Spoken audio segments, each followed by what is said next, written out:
Kebaktian pada hari ini akan dilayani oleh Bapak Pendeta Cikok Witlim. Kami beritahukan kepada segenap anggota jemaat GKI Pahlawan Magelang dan simpatisan bahwa bulan Oktober setiap tahun GKI Pahlawan menyelenggarakan kegiatan Bulan Keluarga. Dengan tujuan pada masa ini jemaat kembali menghayati kehidupan keluarga yang berkenan kepada Tuhan.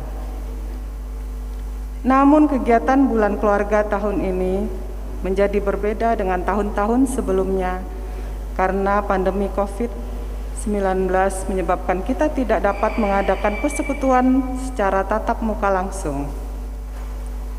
Namun kita akan tetap menghayati lewat tema-tema keluarga, baik dalam kegiatan ibadah minggu maupun kegiatan online lainnya. Demikian untuk menjadikan perhatian segenap anggota jemaat.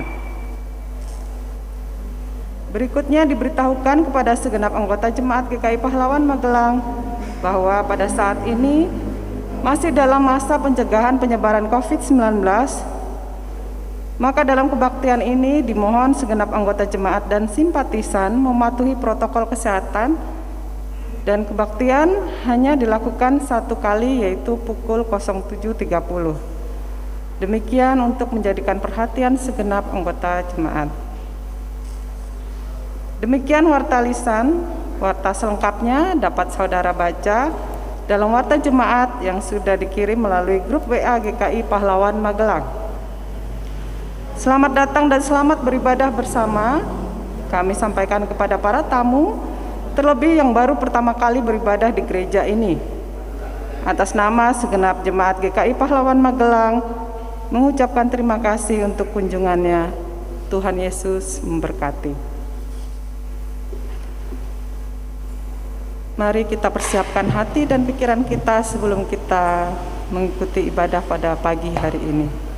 Kita lakukan saat teduh bersama.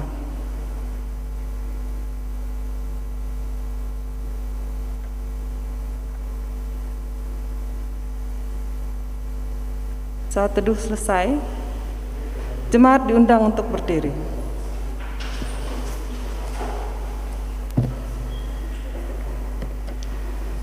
Keluarga adalah anugerah Tuhan yang begitu besar dan patut untuk kita syukuri. Keluarga adalah tempat di mana Tuhan menjadi pemimpinnya. Keluarga adalah tempat di mana Tuhan dimuliakan. Keluarga adalah tempat di mana kasih sayang diwujudkan. Keluarga adalah harta yang paling berharga. Marilah kita muji Dia dengan seindah siang disinari terang.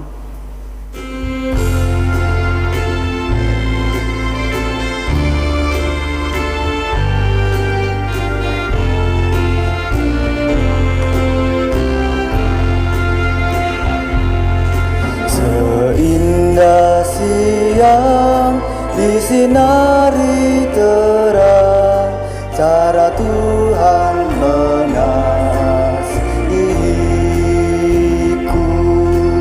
Seindah petang dengan angin sejuk, cara Tuhan mengasihiku. Tuhanku lembut dan penyayang, dan aku mengasihi Dia. Kasih-Nya besar, agung dan mulia, cara Tuhan mengasihiku.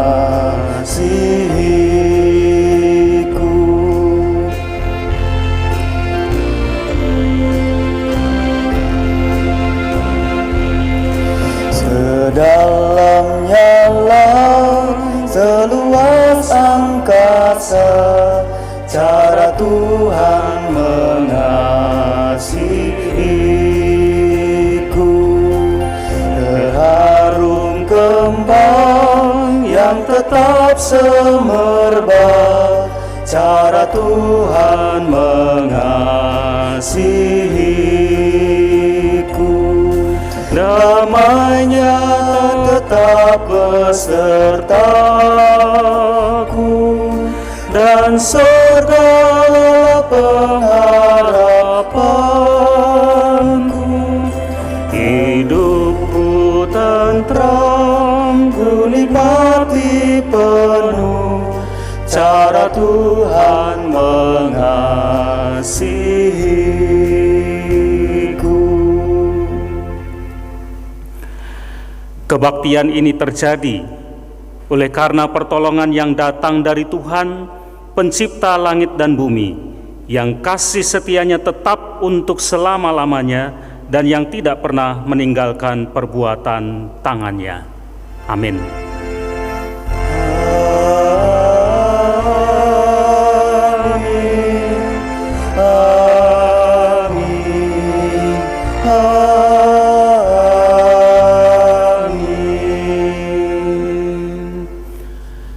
Salam sejahtera, kasih karunia dan damai sejahtera dari Allah Bapa kita dan dari Tuhan Yesus Kristus menyertai saudara. Dan menyertai saudara juga.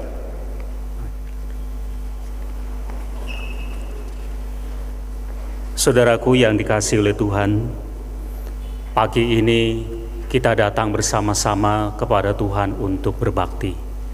Kita bersyukur kalau kita masih ada sampai sekarang ini. Kita mempercayai itu semua karena anugerah Tuhan kepada kita. Kita hari ini memasuki minggu yang ketiga dari bulan Oktober. Di bulan ini kita bersama-sama menghayati kembali kehidupan keluarga kita masing-masing, supaya dengan penghayatan ini kita terus boleh membangun kehidupan keluarga yang berkenan kepada Tuhan. Saudara, tema dari kebaktian yang kita lakukan hari ini adalah mengelola kekuasaan dalam keluarga. Saudara, Tuhan telah mempersatukan kita dalam hidup berkeluarga. Tiap anggota mempunyai tanggung jawab untuk menjaganya. Keluarga yang utuh terikat dalam kasih Tuhan akan diberkati oleh Tuhan. Ingatlah firman Tuhan yang tertulis di dalam Mazmur 133. Sungguh alangkah baiknya dan indahnya apabila saudara-saudara diam bersama dengan rukun. Seperti minyak yang baik di atas kepala meleleh ke janggut, yang meleleh ke janggut Harun dan ke leher jubahnya. Seperti embun gunung Hermon yang turun ke atas gunung-gunung Sion. Sebab kesanalah Tuhan memerintahkan berkat kehidupan untuk selama-lamanya. Amin.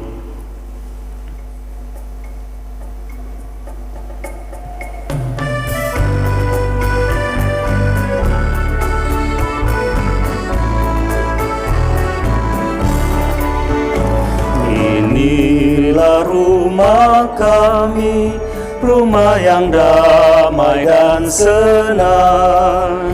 Siapa yang menjamin? Tak lain Tuhan sajalah. Alangkah baik dan indah jikalau Tuhan beserta. Sejahtera semua, sekeluarga bahagia.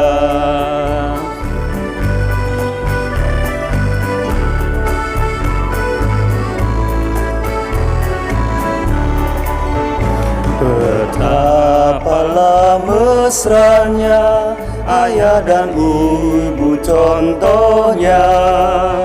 Semua anak-anak ikut teladan tindaknya. Alangkah baik dan indah jikalau Tuhan beserta. Sejahtera semua, sekeluarga bahagia.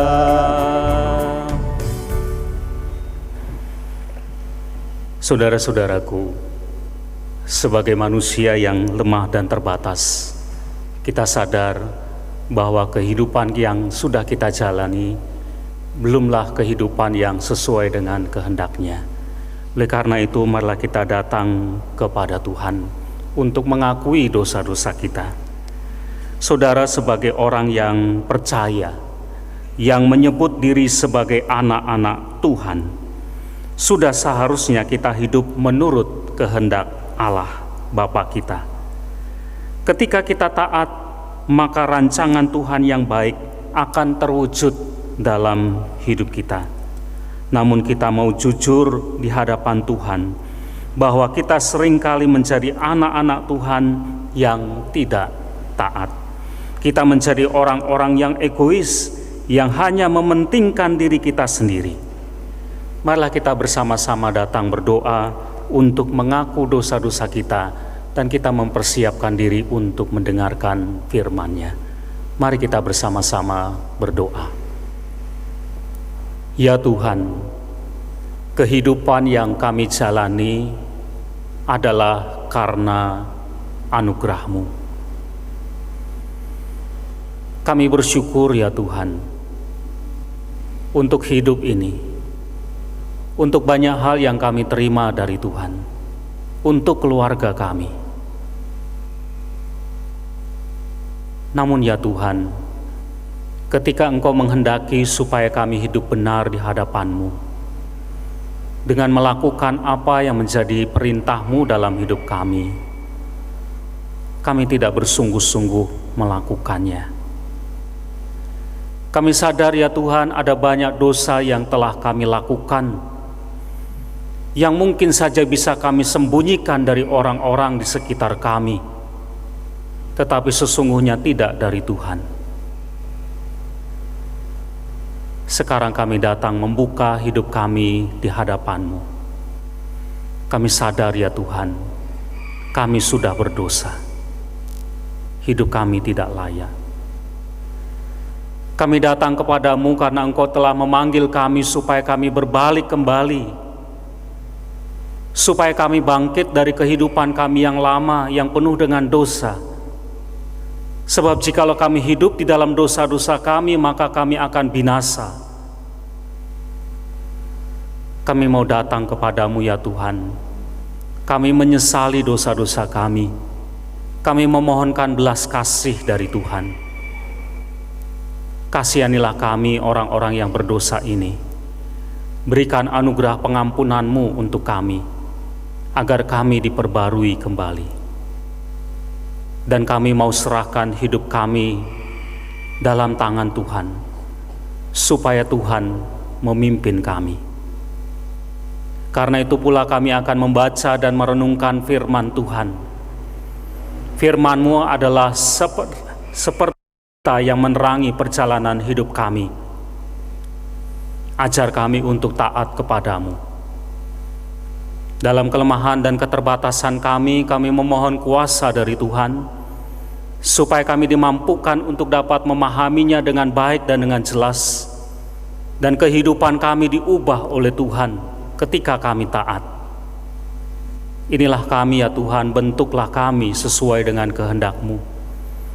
Pakailah hamba-Mu yang penuh dengan kelemahan dan keterbatasan ini, supaya hamba-Mu boleh menjadi alat-Mu untuk memberitakan kebenaran firman Tuhan. Sekarang kami mengarahkan hati dan pendengaran kami kepadamu. Berfirmanlah, kami semua yang ada di sini sudah siap untuk mendengarnya. Kami berdoa di dalam nama Tuhan Yesus Kristus. Amin. Saudara, mari kita bangkit berdiri bersama-sama.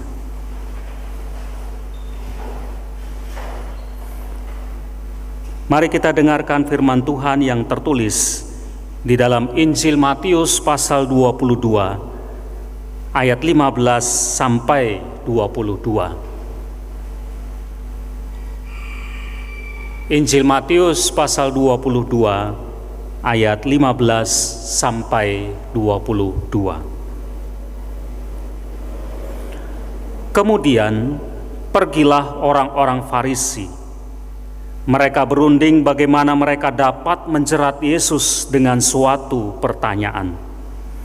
mereka menyuruh murid-murid mereka bersama-sama orang-orang Herodian bertanya kepadanya, "Guru, kami tahu Engkau adalah seorang yang jujur dan dengan jujur mengajar jalan Allah, dan Engkau tidak takut kepada siapapun juga, sebab Engkau tidak mencari muka. Katakanlah kepada kami pendapatmu, apakah diperbolehkan membayar pajak kepada kaisar atau tidak?"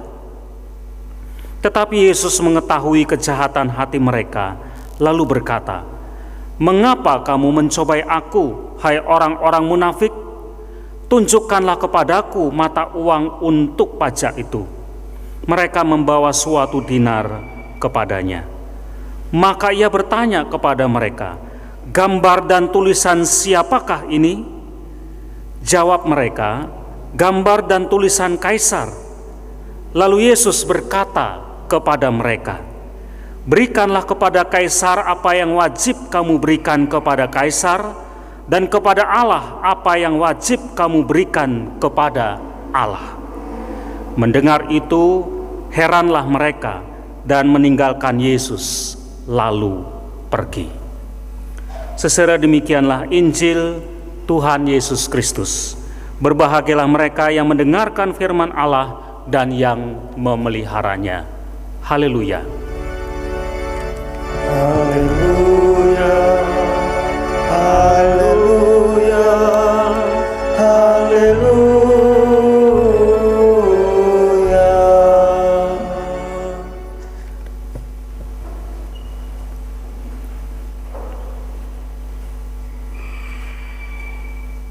Saudara-saudara yang dikasihi oleh Tuhan Yesus,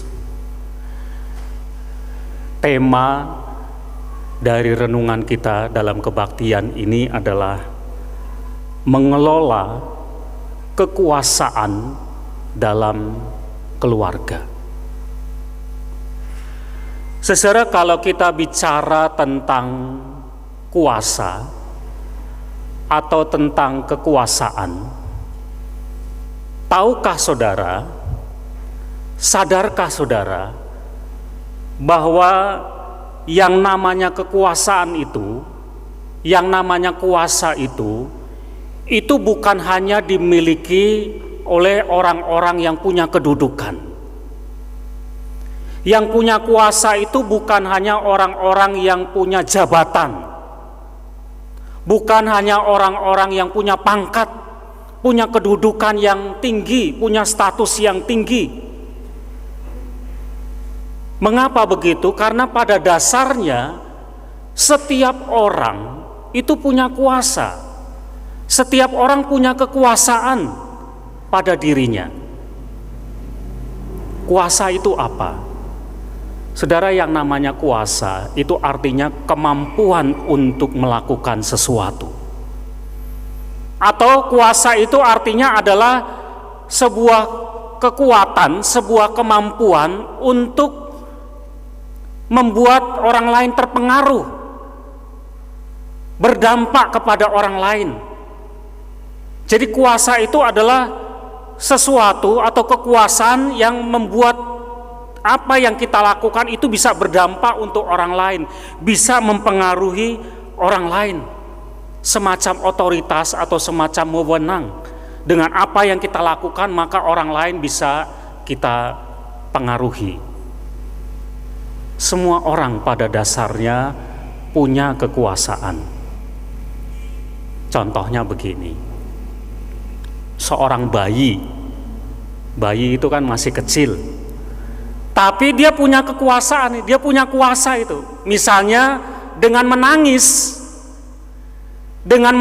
dia mempengaruhi orang-orang yang ada di sekitarnya. Misalnya seorang ibu kalau mendengar anaknya nangis, dia bisa panik. Kalau dia tidur dia bisa bangun, lalu kemudian mendekati anak itu, menenangkan anak itu, atau melayani anak itu, memberi dia makan, membersihkan dia dan lain sebagainya. Jadi tangisan seorang anak kecil, seorang bayi itu bisa menjadi kuasa untuk dia mempengaruhi orang-orang yang ada di sekitarnya. Atau contoh lain, tukang parkir itu punya kuasa besar loh. Coba dia bisa mengarahkan mobil itu mau taruh di mana, misalnya kalau naik mobil ya.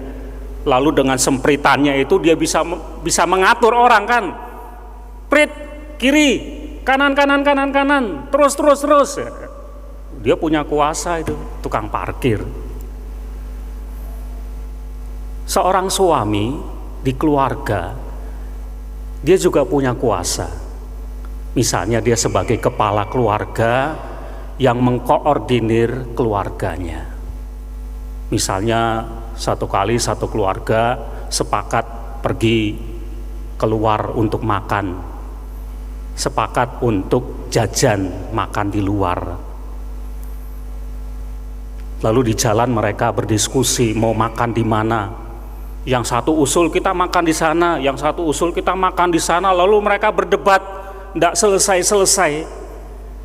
Maka sang suami, kepala keluarga, mengambil keputusan.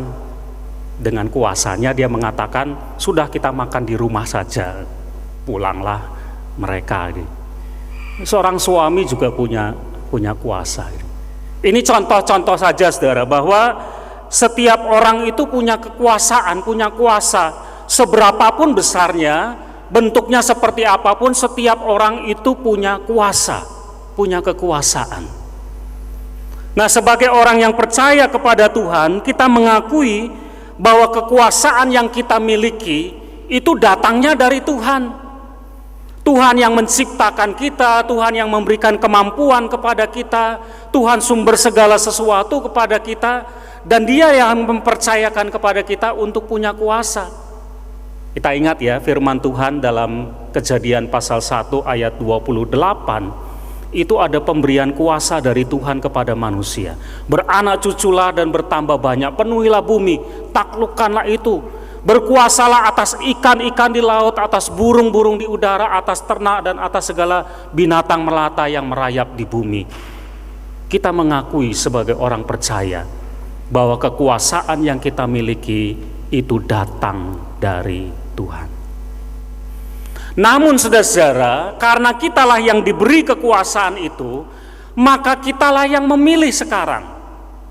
Kekuasaan yang kita miliki, yang kita terima dari Tuhan, itu mau kita pakai untuk apa? Kitalah yang memilih, kita yang menentukan. Kekuasaan yang ada pada kita ini, itu mau saya pakai untuk kebaikan, mau dipakai untuk hal-hal yang benar, atau kita juga bisa memakainya untuk sesuatu yang salah, untuk sesuatu yang jahat, untuk sebuah dosa. Nah, ini mengingatkan kita saudara-saudara, kita harus hati-hati loh. Kekuasaan yang ada pada kita itu bisa dipakai untuk merusak atau dipakai untuk membangun. Kekuasaan yang ada pada kita bisa dipakai untuk hal-hal yang negatif, yang jelek, atau untuk hal-hal yang positif, yang baik. Contohnya seperti ini, saudara mungkin pernah dengar nama Adolf Hitler ya. Adolf Hitler, dia pemimpin Nazi Jerman pada zaman Perang Dunia. Saudara, ketika dia menjadi pemimpin Nazi Jerman, dengan kekuasaannya itu dia membunuh banyak orang. Memang tidak secara langsung, tetapi dengan perintahnya dia membunuh begitu banyak orang-orang Yahudi. Kenapa dia bisa begitu? Karena konon katanya pada waktu dia masih kecil, dia direndahkan, dia dihina oleh tetangganya yang adalah orang Yahudi. Pada waktu itu dia tidak bisa membalas. Masih kecil, tidak punya kekuasaan, tapi dia bertekad nanti kalau dia punya kekuasaan dia akan balaskan itu. Dan betul, ketika dia menjadi pemimpin Nazi Jerman dan dia punya kekuasaan, dia pakai kekuasaannya itu untuk membunuh bukan hanya ribuan orang, tapi ratusan ribu orang mati atas perintahnya. Pada kita ada kuasa, ada kekuasaan. Cuma mau kita pakai untuk hal apa? Yang baik atau yang buruk? yang benar atau yang salah, itu tergantung kita. Nah, karena itu ketika kita punya kekuasaan, kita harus hati-hati memakai kekuasaan itu. Saudara, mari kita dengarkan firman Tuhan yang tadi kita baca dari Matius 22 ayat 15 sampai 22. Saudara, firman Tuhan yang tadi kita baca ini itu ada latar belakangnya. Latar belakangnya seperti ini. Pada waktu itu, bangsa Yahudi itu sedang dikuasai oleh bangsa Romawi. Jadi katakanlah bahasa mudahnya, bangsa Romawi waktu itu sedang menjajah orang-orang Yahudi. Nah, pemimpinnya orang Romawi itu disebut kaisar, pemimpinnya yang tertinggi. Nah, kaisar ini menerbitkan uang, waktu itu uang logam. Nah, uang ini yang dipakai untuk kehidupan perekonomian di wilayah yang dikuasai oleh orang-orang Romawi. Nah, berarti orang-orang Yahudi juga diharuskan untuk memakai uang itu. Selain itu juga kaisar menetapkan wilayah yang dikuasainya itu harus membayar pajak. Setiap orang dikenakan pajak atau upeti yang harus dibayarkan kepada kaisar, dan itu sangat memberatkan orang-orang Yahudi. Sudah hidup mereka susah, mereka harus bayar upeti, mereka harus bayar pajak. Ini latar belakang yang pertama. Latar belakang yang kedua adalah apa yang terjadi pada orang-orang Farisi. Secara orang-orang Farisi ini sangat benci kepada Tuhan Yesus. Kenapa? Karena Tuhan Yesus itu dianggap telah mengajarkan ajaran-ajaran yang tidak benar, walaupun Tuhan Yesus punya kuasa untuk melakukan mujizat dan sebagainya. Selain itu juga Tuhan Yesus dianggap telah merebut popularitas mereka. Pengikut-pengikut mereka sekarang meninggalkan mereka dan mengikuti Tuhan Yesus. Nah, karena itu mereka tidak suka kepada Tuhan Yesus dan mereka berusaha untuk menyingkirkannya. Mereka pakai kekuasaan mereka sebagai tokoh-tokoh agama yang dihormati sebetulnya. Untuk apa? Untuk menyingkirkan orang lain, untuk merusak, untuk mencelakai orang lain. Bahkan dikatakan mereka sampai bersepakat, sekongkol banyak orang itu sepakat untuk melakukan kesalahan. Kekuasaan yang ada dipakai untuk yang tidak benar. Maka kemudian dikatakan mereka mengutus murid-muridnya, murid-murid di sini murid-muridnya si orang-orang Farisi, untuk tanya sama Tuhan Yesus, untuk menjebak Tuhan Yesus dengan pertanyaan, "Guru," mula-mula dipuji dulu, "engkau kan guru yang baik, yang tidak takut pada siapapun. Coba kami tanya, boleh ndak orang bayar pajak?" Ini pertanyaan jebakan.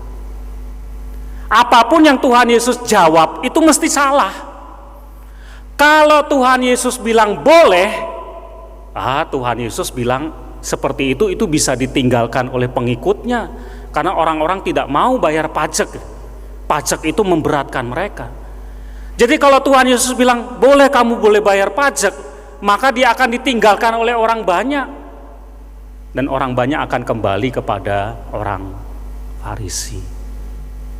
Tapi kalau Tuhan Yesus bilang kamu tidak boleh bayar pajak, maka Tuhan Yesus ini resikonya bisa dilaporkan, ditangkap, karena dia dianggap menghasut orang-orang untuk tidak bayar pajak. Bilang iya salah, bilang tidak juga salah. Ini pertanyaan jebakan ini.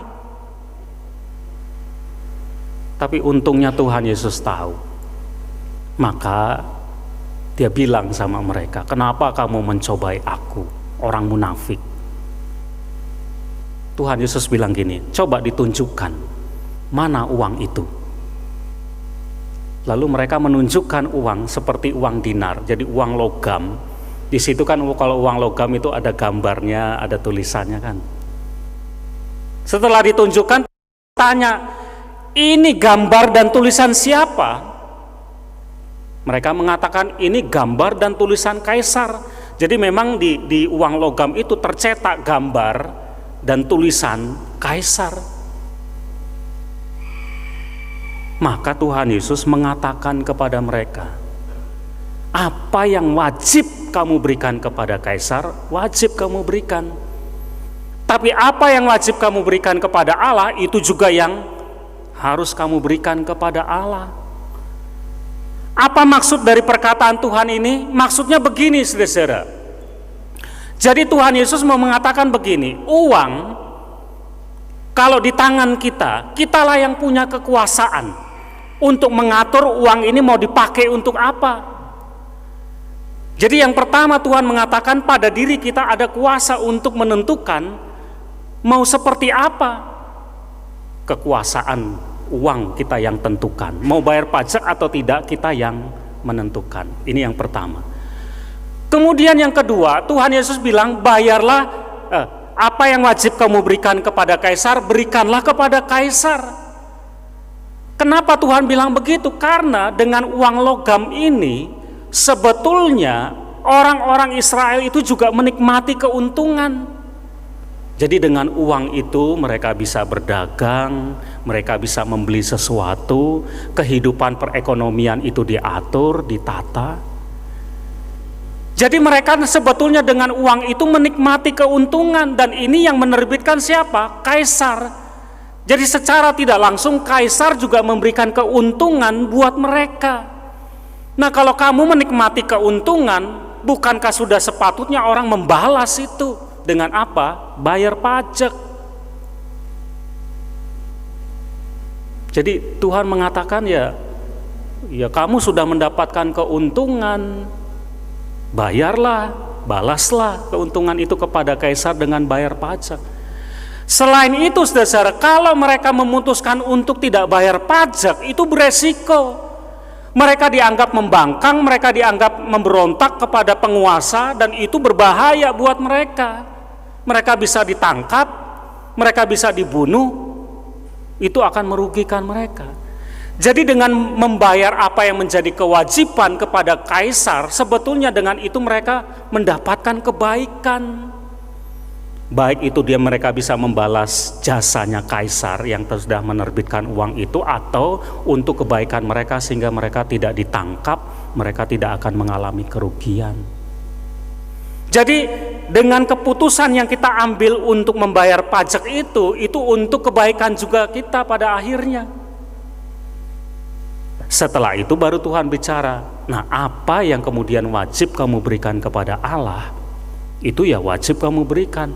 Allah itu sudah memberkati kamu, menyertai kamu, menjadi penolong bagimu, memberi kamu kehidupan, maka sudah sepatutnya kamu juga memberikan apa yang wajib kamu berikan kepada Tuhan. Jangan lupakan itu. Ini juga untuk kebaikan. Kenapa? Karena ya melalui apa yang kita berikan kepada Allah, maka nama Tuhan dimuliakan, dan ini bisa menjadi alat Tuhan untuk kemuliaan Tuhan. Jadi Tuhan Yesus mau mengajar dengan jawabannya ini, kita yang punya kekuasaan harus pakai kekuasaan itu untuk kebaikan kita, untuk kemuliaan Tuhan, untuk kehidupan bersama yang lebih baik. Nah, dari firman Tuhan ini, saudara, mari kita belajar. Sekali lagi, kita semua itu punya kuasa.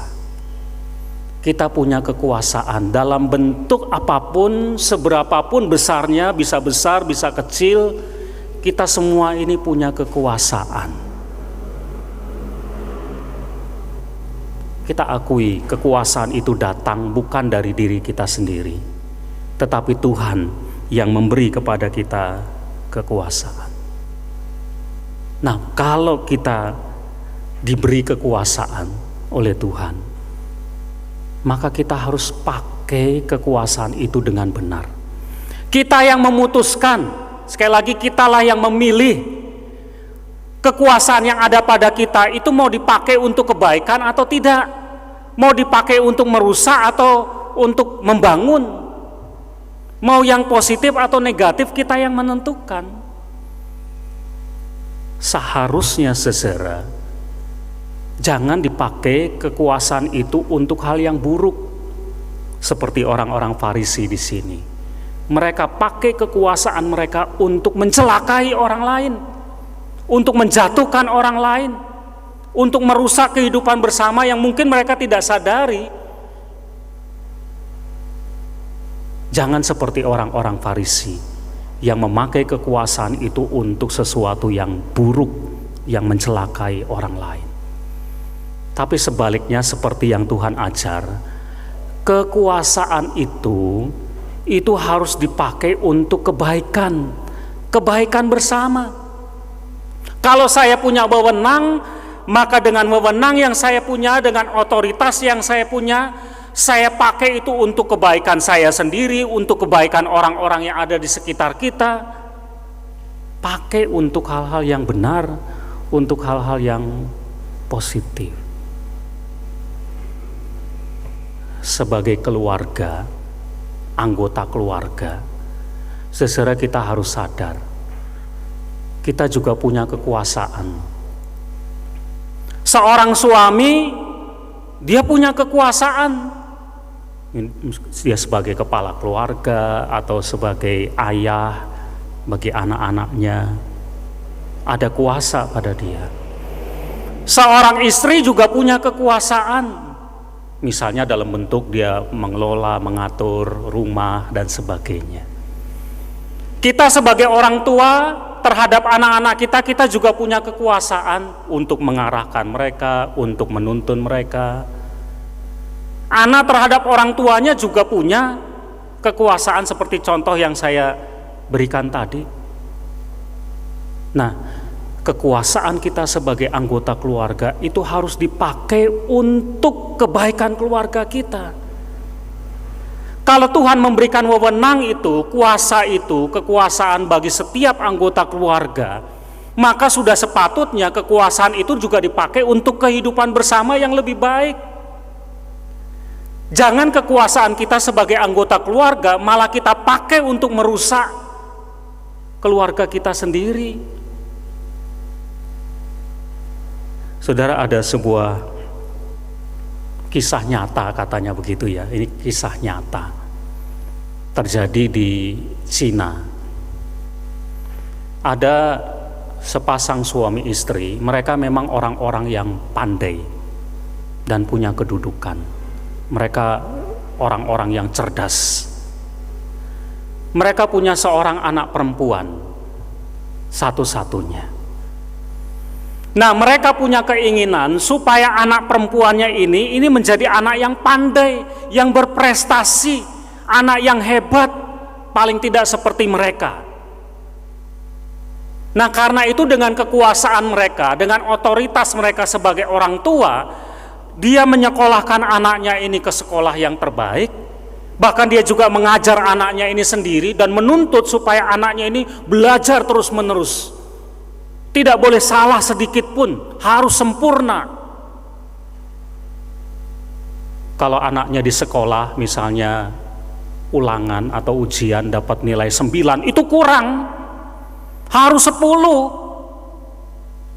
Nah, dengan otoritas, dengan kekuasaan mereka, mereka terus menggenjot, mendidik anaknya dengan keras supaya anaknya ini menjadi anak yang sempurna dan menjadi anak yang pandai, yang terbaik. Berhasil memang, anaknya menjadi anak yang pandai, tapi anak itu stres, anak itu tertekan, tidak bahagia dalam hidupnya. Orang tua dengan otoritas, dengan kekuasaannya, memang dia bisa memenuhi apa yang menjadi kemauan mereka terhadap anaknya. Tapi anaknya tidak bahagia. Apa yang terjadi kemudian? Anaknya bunuh diri. Anaknya yang pintar itu bunuh diri. Setiap orang punya kekuasaan, termasuk di dalam keluarga. Entah itu suami, entah itu istri, entah itu orang tua, entah itu anak, apapun posisi kita. Mau dipakai untuk apa kekuasaan itu? Apakah untuk kebaikan bersama? Atau hanya untuk kepentingan diri sendiri, memuaskan keinginan nafsu kita sendiri? Mau kita pakai untuk membangun kehidupan keluarga yang baik atau kita merusaknya, itu kita yang milih. Nah, Tuhan mengajar kepada kita, kelola dengan baik. Sama seperti cerita di sini, kita dengan uang ini kita bisa pakai untuk apa? Untuk kebaikan kita atau untuk merusak kita? Kata Tuhan, pakai untuk yang baik. Apa yang wajib kamu berikan kepada kaisar, berikan kepada kaisar. Apa yang wajib kamu berikan kepada Allah, berikan kepada Allah. Kalau dengan kekuasaan itu kita punya kewajiban untuk memberi yang terbaik buat keluarga, maka berikanlah itu. Kalau dengan kekuasaan itu kita punya kewajiban untuk memuliakan Tuhan, berikanlah itu kepada Tuhan. Sekali lagi saudara, ketika kita punya kuasa dalam hidup kita, seberapapun besarnya, bisa besar, bisa kecil, dalam bentuk apapun, jangan kita pakai kekuasaan itu untuk sesuatu yang merusak, untuk sesuatu yang negatif. Kelola dengan baik kekuasaan itu, supaya apa? Mendatangkan kebaikan bagi kita semua, khususnya mendatangkan kebaikan untuk keluarga kita. Amin. Bersama dengan umat Allah di masa lalu, masa kini, dan masa depan, marilah kita ikrarkan pengakuan iman kita sesuai dengan pengakuan iman rasuli. Demikian. Aku percaya kepada Allah, Bapa yang Maha Kuasa, Kaya langit dan bumi, dan kepada Yesus Kristus, Anaknya yang tunggal Tuhan kita, yang dikandung dari Roh Kudus, lahir dari anak Maria, yang menderita sengsara di bawah pemerintahan Pontius Pilatus, disalibkan, mati dan dikuburkan, turun ke dalam kerajaan. Pada hari yang ketiga, bangkit pula di antara orang mati, naik ke surga, duduk di sebelah kanan Allah, Bapa yang Maha Kuasa, dan dari sana Ia akan datang untuk menghakimi orang yang hidup dan yang mati. Aku percaya pada Roh Kudus, gereja yang kudus dan persekutuan orang kudus, pengampunan dosa, kebangkitan orang mati, dan hidup yang kekal. Amin. Silakan. Saudara, sebelum kita berdoa, ada satu hal yang ingin kami sampaikan kepada saudara. Tidak terasa waktu kita sudah berjalan menjelang akhir bulan Oktober ini. Sudah banyak orang bertanya, bagaimana dengan kegiatan Natal dan akhir tahun? Walaupun masih beberapa bulan ke depan karena memang harus dipersiapkan lebih awal, maka orang mulai bertanya-tanya seperti apa nanti kita akan merayakannya. Yang jelas apapun keadaannya, kita akan tetap merayakannya nanti. Kami Majelis Jemaat masih belum bisa menetapkan bentuknya seperti apa. Harapan kita adalah semoga keadaan ini menjadi sudah lebih baik lagi, sehingga kita bisa bersekutu bersama-sama untuk merayakan hari yang istimewa dalam kehidupan iman kita, Natal. Tapi kita belum tahu sampai sekarang, karena itu kami terus mohonkan dukungan doa dari saudara supaya semua menjadi lebih baik sehingga kita bisa bersekutu bersama-sama. Yang jelas itu tetap ada, tapi bentuknya seperti apa semua masih akan terus dipertimbangkan dan dipersiapkan. Mohon supaya kita semua dapat memahaminya dan mendukung apapun bentuknya nanti, kita akan tetap menghayatinya. Demikian saudara, sekarang mari kita satukan hati, kita bersama-sama berdoa, kita menaikkan doa syafaat kita. Mari kita berdoa. Bapa di surga, kepada kami semua Tuhan sudah berikan kuasa untuk mengelola kehidupan kami, baik secara pribadi maupun juga kehidupan kami bersama, di keluarga, di gereja, di masyarakat kami, dimanapun juga Tuhan tempatkan kami. Tuhan, tolonglah kami supaya kami ketika memilih dan menentukan bagaimana kami mengelola kuasa yang ada pada kami, maka kami dapat memakai kekuasaan itu untuk mendatangkan kebaikan, khususnya kebaikan bersama. Tolong kami supaya kekuasaan yang ada pada kami tidak dipakai untuk merusak, menjatuhkan, mencelakai, tapi betul-betul kami pakai kekuasaan kami untuk mendatangkan kebaikan, baik untuk diri kami sendiri, untuk keluarga kami, untuk gereja kami, untuk orang-orang yang ada di sekitar kami. Berikan kepada kami terus kesadaran ya Tuhan, supaya kami pakai apa yang Tuhan sudah berikan kepada kami untuk kemuliaan Tuhan juga. Terima kasih Bapa. Sekarang kami satukan hati kami berdoa bersama-sama untuk kehidupan kami bergereja. Terima kasih sampai hari ini Tuhan masih menyertai kami, dan kami yakin Tuhan menyertai kami juga di masa depan kami. Karena itu apapun keadaannya, biarlah kehidupan bergereja tetap berlangsung. Tuhan yang memimpin, Tuhan yang memberi hikmat, dan bahkan kami juga boleh terus beribadah, setia melayani Tuhan, bersekutu, bersaksi untuk kemuliaan Tuhan. Bagi setiap pelayan Tuhan yang ada di gereja Tuhan ini, Tuhan jugalah yang akan memampukan supaya kami terus boleh setia. Dengan bentuk apapun juga kami terus boleh melayani Tuhan. Kami ingin berdoa untuk saudara-saudara kami yang sakit, keluarga kami, orang-orang yang ada di sekitar kami, mereka yang harus mendapatkan perawatan.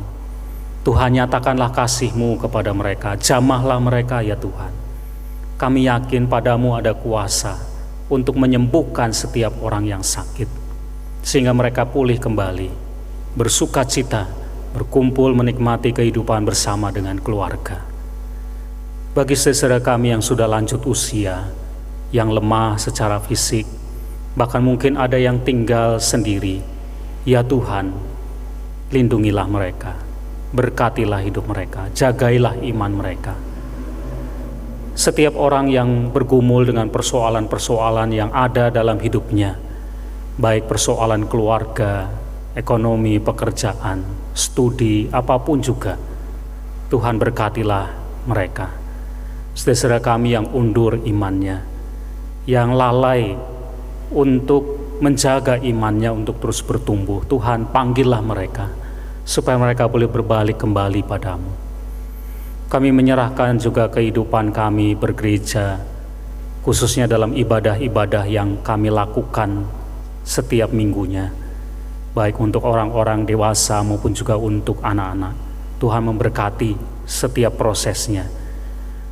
Sekalipun kami masih belum merencanakan untuk melakukan kembali kegiatan-kegiatan di luar hari Minggu, Tuhan terus menyertai dan memberkati kami, dan kami yakin saatnya nanti kami akan bisa memulainya kembali. Kami berdoa untuk gereja-gereja di mana-mana tempat, biarlah dalam situasi ini maka kami pun terus terpanggil untuk menjadi saksi Tuhan di tengah dunia ini. Kami doakan masyarakat kami dalam pelbagai pergumulan yang dihadapi berkaitan dengan pandemi COVID-19 yang masih kami alami. Setiap hari bertambah begitu banyak orang yang terkena penyakit ini.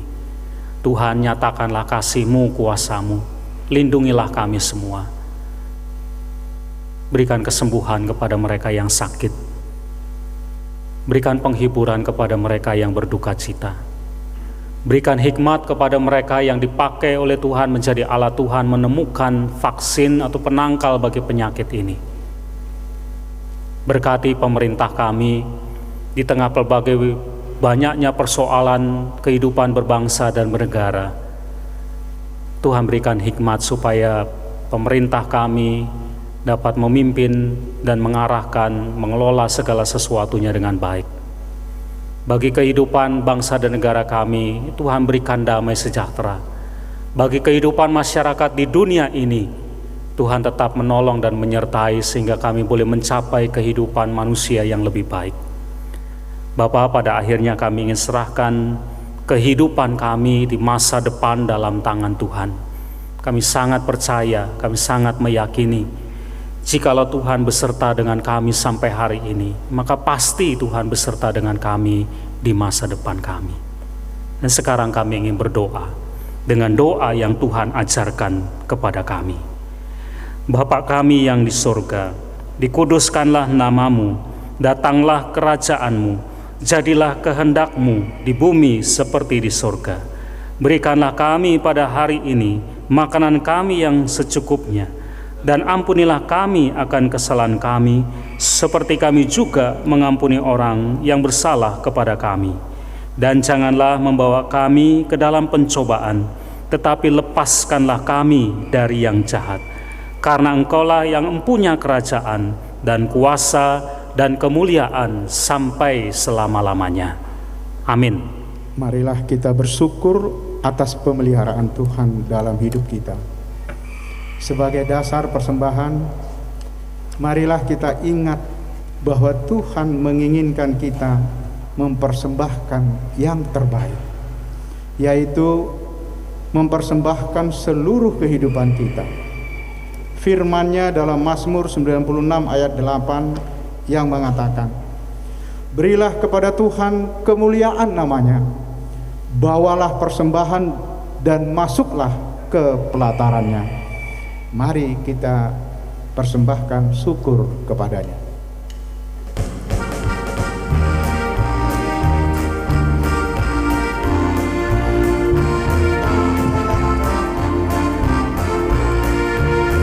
Berlimpah sukacita di hatiku, di hatiku, di hatiku. Berlimpah sukacita di hatiku, tetap di hatiku. Aku bersyukur, bersukacita, kasih Tuhan diam di dalamku. Aku bersyukur, bersukacita, kasih Tuhan diam di dalamku. Aku bersyukur, bersukacita, kasih Tuhan diam di dalamku. Aku bersyukur, bersukacita, kasih Tuhan diam di dalamku. Kami undang jemaat untuk bangkit berdiri.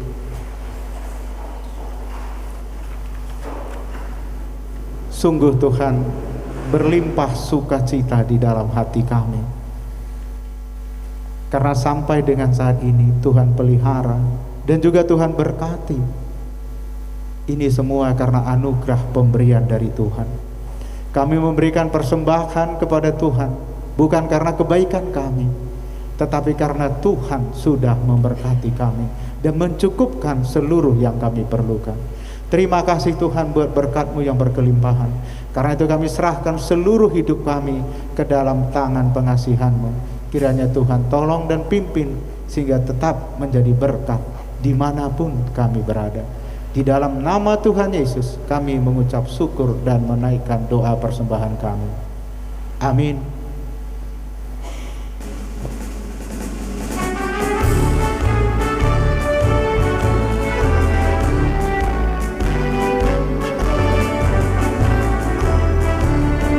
Pakailah waktu anugerah Tuhan, hidupmu singkat bagaikan kembang. Mana benda yang kekal di hidupmu, hanyalah kasih tak akan lekang. Tiada yang bakal di dalam dunia, segala yang indah pun akan lenyap. Namun kasih-Mu demi Tuhan Yesus sungguh bernilai dan tinggal tetap. Janganlah sia-siakan waktumu, hibur dan tolonglah yang berkeluh. Biarlah lampumu terus bercahaya, muliakanlah Tuhan di hidupmu. Tiada yang bakal di dalam dunia, segala yang indah pun akan lenyap. Namun kasih-Mu demi Tuhan Yesus sungguh bernilai dan tinggal tetap. Saudara-saudara, arahkanlah hatimu kepada Tuhan. Kami mengarahkan hati kami kepada Tuhan. Jadilah saksi Kristus. Syukur kepada Allah. Terpujilah Tuhan. Kini dan selamanya. Terimalah berkat dari Tuhan. Tuhan memberkati engkau dan melindungi engkau. Tuhan menyinari engkau dengan wajah-Nya dan memberi engkau kasih karunia. Tuhan menghadapkan wajah-Nya kepadamu dan memberi engkau damai sejahtera. Amin.